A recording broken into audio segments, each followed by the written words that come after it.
Let's Yeah, lock in. You locked Yep. in? I'm going to go with my first lock. And again, it's just like there's a multitude of things that go into this. And one of them certainly is schedule. And that affected why this is my number one lock, and it's Notre Dame. And the idea is that Notre Dame lost to Northern Illinois last year, got half their defense injured, and made the playoff in the national championship game. So if that Notre Dame could do it, and again, we've talked about this a lot, but like this is my lock. They're at Miami to open the season, and like Carson Beck obviously has not been like doing stuff during spring football at Miami, coming back from the serious arm elbow injury. I mean, he'll be back. That's the assumption, but I don't know. And either way, he has missed offseason time with his new team. Now, he knows how to play college quarterback with his career at Georgia, but it feels like, Notre Dame's got to figure out a quarterback too, but at least their quarterback is going to be practicing all the time with his dude. So I do think there's like an even little bit of, okay, you got to go to Miami, but like, are you getting the best version of Miami? Then they have the bye week, and then they play Texas A&M at home. And then it's just like where like they have Boise State at home, which we think is an exciting game. But I think you just sort of assume Notre Dame wins 10. And I think 10-2 might get them in. Mm-hmm. And also, I think they could go 11-1 and still have us not be exactly sure how good they are. And I think they're going to be good. So lots of guys back on defense after the injuries. Jeremiah Love back, receivers, offensive, so much offensive line talent that they're giving guys to other schools in the transfer portal. They are by far my number one lock, Bill. So I wanted to make sure we didn't pick the same team. So, but I certainly would have had Notre Dame as a lock, and okay, maybe my number one. I think maybe there's one other team that I feel at least the same about, if not a little better. Did you see Greg McElroy, ESPN analyst, former Alabama quarterback, this week touting Steve Angeli a little bit? Oh, put Steve Angeli in the same sentence as Joe Burrow. What? Now that's how you do a show. God, we got to do that. What do you want to throw out? I'm going to put Kenny Minchie in the same sentence as Kenny Stabler because they're both named Kenny. I'm not saying, I'm just putting them in the same sentence. See if somebody picks that up. Joe Burrow? Yeah. It was sort of like, what if he's Joe Burrow? And it's like, great. What if I find $1 billion buried in my backyard? You know what I mean? But what? Yeah. You put a question mark at the end of it and you can say anything. Okay. What? Well, good luck to CJ Carr and Kenny Minchie in the quarterback battle if Steve Angeli actually is Joe Burrow. But that is part of it too. And we've talked about that. And I have a quarterback point later in the show that I want to make related to some of the playoff teams last year. But like, okay, look at you out there searching for Notre Dame info. Just came across the old timeline on x.com yesterday as I was scrolling through some stuff. I thought it was interesting that because I actually kind of get being enamored with Steve Angeli with like some of the poise we saw from him when he had to go into the game in the playoff last year. Like he didn't play a lot, but when he did and how well he played and how calm he looked, and you like don't know anything about CJ Carr or Kenny Minchie. Yeah. It's like if those handful of snaps are what wins Steve Angeli the job, I don't think I'd be surprised by that. I mean, he jump-started the offense for Notre Dame. Yeah. And when he came in for Riley Leonard, right, in the Penn State game. And it was like, oh, they kind of weren't doing anything. Oh, here comes the backup. And it's like, oh, you mean here comes Notre Dame, like marching down the field to score points before the half? And then it kind of got their footing under them a little bit. Also, what is your subscription model? Do you pay for it? Do you just like breeze through it for the free articles on the idea of early season quarterback and postseason quarterback? If I were to start an online magazine called December Quarterback, would you read it? And do you think this could be a situation where your September quarterback, it's like a May-December romance, is a September-December quarterback, that there's a kind of quarterback you need in September to survive? Now, the thing the 12-team playoff does is make surviving easier because you can lose and survive. But there's like, hey, the season's starting. Are you sure this guy who's never played before is ready to go? Well, this guy's ready. He's been around. And then there's now we're in December. Now we're in the playoff. Now you've got to elevate. Do you have a guy who can take you to the next level? And could Notre Dame be on that path with Steve Angeli early and maybe CJ Carr or Kenny Minchie late? Or maybe An even better Steve Angeli late. Yeah, I think if No. you were to write that book, start that website, you would owe Oh. like Cardell Jones money, Mhm. and maybe Trevor Lawrence. But yes, Mhm. I do think there's something to that idea of, even if you like whatever you think of whoever in your room might have the highest ceiling, you don't need to start him right away necessarily. If you can let Yeah. that marinate a little bit, and then maybe come November, it's like, oh, I think this guy's ready to play. Sure, that's possible. I have also spent a great deal of my time around college football talking about whether Notre Dame should join a conference. I don't know. Is that a thing other people talked about? I don't know. Has that been a topic? From time to time. Is that dead? They made the playoff last year, kept all the money. Sitting here saying like, man, they got their path to the playoff. Like it's obvious, and it's not like they're hiding from anybody, but they have the ACC scheduling agreement, and there's just not, they're not playing Clemson in that kind of thing, right? So it's like, and then it's like, well, they're going around, they're doing all the things they usually do, and it's just like, what? Like, are they not just locked in, good to go? This is the world. And Notre Dame is now ready to thrive. John is our guy. John is throwing out Mikey Keene, Bryce Underwood, September quarterback, December quarterback for the Michigan Wolverines, Absolutely. which is certainly possible. Now we're doing a show. Should have saved it. That's a good show. September quarterback, December quarterback. A romance, a college football romance. Is there any what's Notre Dame need now? Is this just nothing? Like I think it's here they are. I think it's dead until the Super League starts, whenever that is, and then they won't have a choice, but to be in the Super League. But until that happens, no, I don't. I think the conversations about will they, won't they, should they, are officially dead. Yeah, our only league is a Super League. Yeah. That's the Notre Dame shirt that they wear. All right, so you don't disagree with my lock here? I'm locking it up. Lock it up.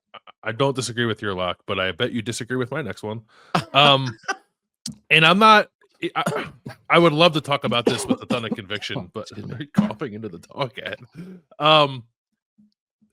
This is partly just wanting to mix it up a little bit. So it's Georgia for me. This is not my top lock. This is not the one that I would bet the house on necessarily. But I do want to throw a theory at you. Theorize.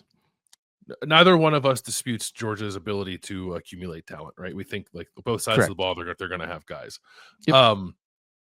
How much of our skepticism, I guess, at the might of Georgia last year might have been tied to the volatility of Carson Beck, and less so to the team as a whole. Like week after week, you could watch Carson Beck and think like, this guy doesn't look like he's gotten any better. This guy's turning the ball over. This guy threw 3 interceptions in this game, which he did multiple times last year. Yeah, and I'm wondering certainly. if like Gunnar Stockton, while not being the most exciting quarterback in the world, nor is he the most exciting personality in the world, swell fella, might have a higher floor that just leads to less of that volatility. And can that be enough for Georgia to just sort of be like steadier offensively throughout the year, while also being, I guess, what we've come to expect of them on the defensive side of the ball, and maybe be, I don't know, respected a little more week to week because of that? Part of it for me still was like, who scares you on offense for Georgia? Like, show me Ladd McConkey, show me Brock Bowers, show me Kenny McIntosh, show me like the guys that really got it done, and show me Darnell Washington. And I didn't think they had that last year, and I don't know. It feels like they tried to go out and get it this year, as we talked about on the Tuesday show. Yeah. I still have questions about that, and then also just like assuming that their defense is going to be like the Jordan Davis, Nakobe Dean, Malachi Starks, like the elite defense. Of course it's going to be good. Of course it's going to be good. But if you're good, not elite, and you don't have the playmakers you had, like you're just not the Georgia you were. And so like, is that skepticism? It's skepticism of being scared. It's skepticism of anybody who looks at the sport as Georgia and everybody else. It's skepticism about assumptions with Georgia, which I feel like were we not knee deep? I do think Georgia assumptions at times last year. Yeah, and I would say that like the inevitability of Georgia, I think, has been stripped away a little bit. Like but last year it wasn't totally. Like not going coming into in, last not year, coming into it last wasn't. year, not coming No. into last year. But I think by like the middle of the season, people came around to the idea of like, okay, yes, they're good. Yes, there's a baseline of Yeah. talent. Yes, they're probably going to get into the playoff. This is not the best team in the country by a significant margin. And I don't think they are either. I just think it would take a whole lot for Georgia to not make the playoff. Because even at 9-3, I think Georgia would still get a hefty benefit of the doubt as it lingers on the periphery of the playoff conversation. Agreed. So that like so like I'm comfortable with the idea of like Georgia playoff lock. I would push back strongly against anyone who's like Georgia's winning it all this year, baby. Like that's I don't think you should be there with that team, but they still like they're going to have a good offensive line. Nate Frazier's a good running back. They still have dudes on defense, even if they don't have for sure they like do aliens like Jordan Davis running around. So like I still think Georgia is good. I still think Georgia probably should be considered the team that's going to win the SEC until someone beats them in the SEC title game. So that's why I have them here. I don't want people to think that I believe that Georgia is back up and running as the machine that nobody can beat, but I think that they are still squarely in the playoff conversation. Yeah. So, and there's a difference between like viewing a team as the odds on national championship favorite and viewing them as a playoff lock in a 12-team format. And I think Georgia and one other team fit based on who you are, what you've been, your perceived level of talent, your schedule, your standing in the sport, you are positioned to make it at 9-3. And so there were a bunch of SEC teams last year that didn't make it at 9-3. Georgia would have. Right. So that's a very good team to pick as a lock, because now we're talking about, are they going to go 8-4? And I don't even know. Wow. I might have to wear two hats to get there. I bet you can get there. I bet by August we can get you there. That would be, again, so it's like, all my Georgia pushback is based on two things. One, the off-field stuff with the driving, and two, the assumption that they're at the top, which I just don't think is true. And I don't think has been true since the 2 national titles. And I feel like it took too long for much of the sport to like realize that like they're good, but they're not better than everybody. But are they like I actually don't dispute this. I think this is like a good strategic, you're betting your house. This is a good strategic pick, because do you think 9-3 Georgia makes it based on their schedule? Yeah, I think they would. Yeah.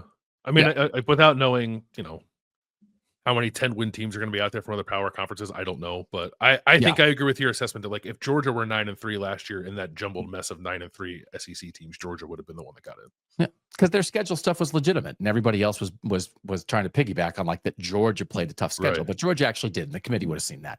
Yeah. Javone mentions in the chat, Zachariah Branch is going to be a dog. Again, like the USC transfer, they got the Branch brothers. I hate Georgia, but he's legit, which is, again, that's like... that's something different. It's weird that like Georgia's skill, like even in their championship seasons, I don't know that Georgia's skill like blew you away, but then sort of in the playoff, like guys kind of showed up. It's like, oh yeah, that guy runs a 4.4. Watch him go with the ball in his hands. You know what I mean? So like, but Zach Branch, I think, might have an ability to like maybe more consistently week after week pop a little more than some of the receivers have at Georgia in the past. And I do think it's not like we didn't know that Brock Bowers was good, but Brock Bowers got to the NFL and tore it up. Yeah, Brock Bowers is generationally good, like not just good. He's a bit of a unicorn. Yeah. They got 3 years out of him. And it was like, okay, well, it's like that matters. And then it turns out Ladd McConkey was like really good in the NFL as a rookie and really mattered. And it was like, oh yeah, that guy was actually awesome. So like that's part of it. But I think this is a good like strategic lock. And I would apply the same thing to my next lock, which is Ohio State. It's the 9-3 test. I think the two teams in the sport that would pass the 9-3 test the easiest are Georgia and Ohio State. Are you in at 9-3? Do you agree with that? I do agree with that. Yep. Texas at home, Penn State at home, at Michigan, at Illinois in the middle of the year, and then just depending like what you think of Washington, they're at Washington, what you think of Minnesota, what you think of Wisconsin. But I really do think, as the defending national champs, their perceived level of talent, if they lose all 3 to Texas, Penn State, and Michigan, that's a 9-3 and then Illinois is not good. Like Illinois is not a playoff contender. And if they're 9-3 and they lost to the 3 best teams they played, and it's like, what's their best win? I think they are short of a guarantee at 9-3 in that way. But if they're 9-3 and one of the wins is Texas, Penn State, or what we think will be a good Michigan team, then I think their 9-3 is in. So, and then also, guess what else? They lost a lot, but they still have a lot. And Ryan Day kind of figured it out. And all the things you know about Ohio State, Matt Patricia, that transition seems to be going well. All the players talking very highly about Matt Patricia coming in as a defensive coordinator, his relationships with the players. Are you getting, isn't there like a little bit, there definitely were quotes the other day that were like, oh man, he really like hangs out with the players and like you get to know him, which I certainly read as opposed to the last guy, which is everybody does the subtle as opposed to the last guy, especially when the last guy left you for a rival. But Jim Knowles sort of had the reputation as the mad scientist drawing up schemes in the office. And if Matt Patricia's walking around and giving guys noogies, like that's where they're going to go with that. But did you make that same read? Yes. And it was funny to hear some of that in conjunction with people at Penn State, like talking about Jim Knowles and like, he kind of keeps to himself. He's sort of quiet. He roams the field, doesn't say anything to anybody. And I kind of like that about him. It's like, okay, I think there's a balance there, right? And listen, Ohio State had the number one defense in the country last year with Jim Knowles as its coordinator. And maybe it makes sense to like, you have one type of personality, so you want to go with a different personality when you replace that guy. But it's funny to have the unsaid as opposed to Jim Knowles, but also the unsaid as opposed to what everybody assumed about Matt Patricia before he came to Ohio State, right? But I don't know, like, I think Matt Patricia, I think, has been fairly candid about some of the things he learned when things got away from him in the NFL about how to relate to players. And it does seem like he's applying that in a different way to his new job at Ohio State in a way that the players seem to like. So good for him. Are we not all capable of change, Bill? I like to think so. Right? Yeah. So like, great. So, I mean, like, again, there's so much in place with Ohio State, and Turkey Bass is in here saying like Ohio State's the only lock, to be honest. Like, again, I just think like you look at Notre Dame's schedule and you don't see Texas, Penn State, Michigan, right? So it's like how it could get away. It's like, well, like Ohio State's going to play like I think 3 really good teams. I think Michigan by the end of the year is going to be really good. They're going to play 3 really good teams, and maybe 4, and maybe 4.5. So, and Notre Dame's going to play like 3/4 of a good team. I don't even know. 1 1/3. So that's why, again, in the balance of things, I went with Ohio State here. All right, who's your next lock? My next one is Texas. I don't think Texas is quite in that same kind of 9-3 territory. At Ohio State, at Georgia, find me 2 tougher road games on anyone else's schedule this year. But like, there's not like that third team that like they'll play at Florida. Maybe that becomes something by the time we get to October. You know, obviously Red River is what it is, but I don't know how good Oklahoma is going to be. And then they play at A&M, or they host A&M at the end of the year. So there could be a game that pops up as something different than what I'm expecting it to be right now. But even if Texas were to drop its game at Ohio State to open the season and at Georgia on November 15th, I think Texas is squarely in it at 10-2. And I don't know that there's another game on that schedule at the moment that even scares me that would push Texas to 9-3 with what it has coming back. On defense with Arch Manning taking over. And I think perhaps the offense becoming, I don't know, a little more dynamic than it was with Quinn Ewers because Arch can run a little bit. I think Arch could probably throw it down the field a little better than Quinn Ewers can. So I think there's even a way for the offense to elevate with Arch, even though they're replacing a bunch of outgoing production. So I feel pretty solid about this one. I feel maybe a little more solid about Texas getting in perhaps than I do Georgia, even though those 2 teams play each other. If Texas is 9-2 with losses to Ohio State and Georgia going into the last weekend of the regular season against Texas A&M, will people be talking about it as a must-win for Texas to get in, do you think? Probably. I guess it would depend on what the SEC championship game scenarios are at that point. But because in that situation, they could still be in line to go to Atlanta. But I think so. True. I think that would be viewed as more than likely viewed as like a playing game for Texas. But then even if you say it's a must win, it's like, well, they can probably win. So then they did. So then they're in. Okay. I think Texas is a good, obvious pick. My last pick is Clemson. So a year ago at this time, I'll save this until after your pick. Clemson. Disagree? Like, are you surprised I picked them? Nope. I was going to pick them. Okay. I'm out there on Clemson. I think Clemson, if you want to, not to win another show, you rank the most threatening Southern teams, I put Clemson at the top. Yeah. Okay. No, and I think just like they're clearly, it's just if you have questions about Miami at all, then it's like they're the favorite in the ACC, and there you have it. Christopher's asking, like, what I'm bringing up about if Texas loses to Ohio State and Georgia, are you worried going into the last weekend? Is it a must win? Does not apply to Ohio State. If Ohio State has 2 losses if they lose to Penn State and Texas, then going into Michigan, are you worried about it? I mean, I think is it a must win for Ohio State? I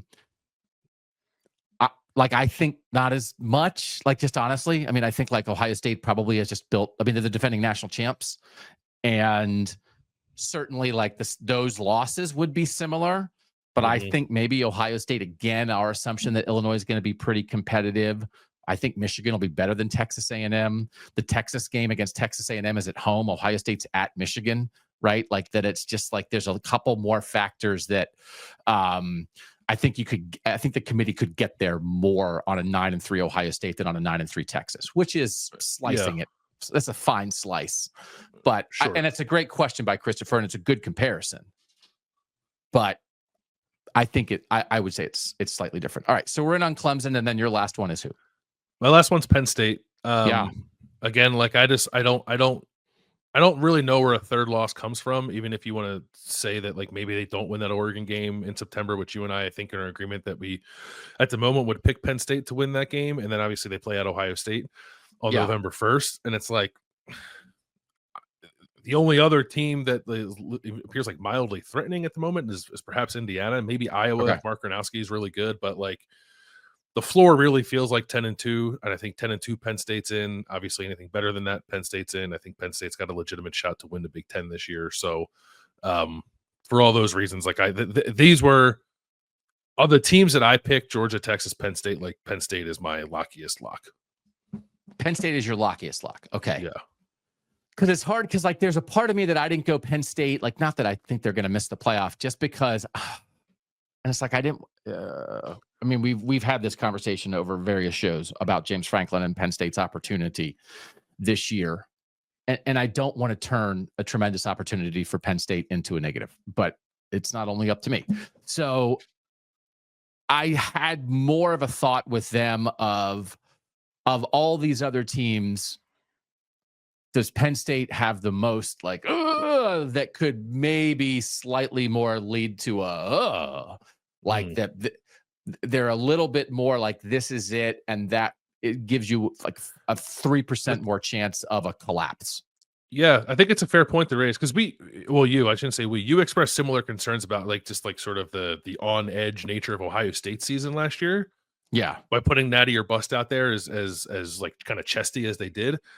But Ohio State also lives that life every year, right? They just kind of said it more last year. Penn State does not. This is new territory for Penn State. I could absolutely see that dynamic affecting them in perhaps a negative way.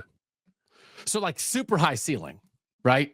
If Drew Aller is the best quarterback in college football, and the transfer receivers hit, and this offensive line is going to be good, and Jim Knowles in year 1 ratchets up an excellent defense, and that they have the best running back combo in the country. It's all there, but so if we're doing ceiling, show idea, ceiling and floor, right? If we're doing ceiling and floor, I think Penn State has a super high ceiling. I think their floor is what I just said, slightly lower than a couple of these other teams, but also I would agree with them. This is the point I wanted to ask. A year ago at this time, I think, a year ago, entirely in the preseason, it was sort of there's 4 teams that are the deal. And it was Georgia, Ohio State, Texas, and Oregon. Yeah. And they were at the top of the sport going into last season. And then they wound up as the 1, 2, 5, and 8 seeds in the college football playoff. And the 8 seed won the title.